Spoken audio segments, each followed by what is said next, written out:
So we're just gonna have for my safety as well as yours.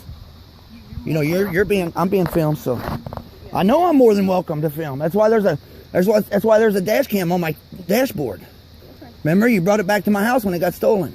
I came home from hunting that day. Oh yeah, out on video. Yeah, you didn't ask me for my ID then when I got out of my car with a gun. Well, then you were at your own residence and I was investigating something. Okay, but you know the Second Amendment, right? I have the right. It's the open carry state. You do not have the right. If there's not a crime being committed, you do not have the right. You can. I mean.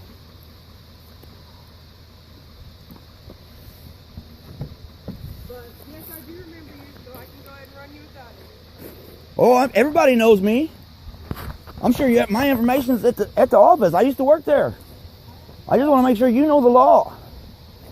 If there's not a crime being committed, you do not have reasonable suspicion or probable cause to be asking me for identification, period.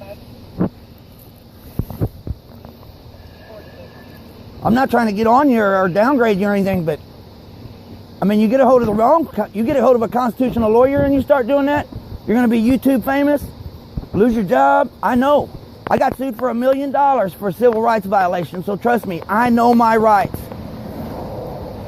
I'm Scott Ramsey, by the way. I'll shake your hand, but you probably don't want to. Huh? I don't think I ever met you. No. Yeah, I worked there for like 8 years. I'm new, so. I worked with Zach when he was still a deputy. Well, I just retired as the fire chief. Do what? Like you said, all it was we just saw. I know, but if there's not that's not a crime, and that does not give you probable cause to stop and ask anybody for identification if there's not a crime being committed. Somebody can call and say, hey, there's guys walking down the road with a gun. Okay, but there's no crime being committed, so you don't have the right to stop and even ask them.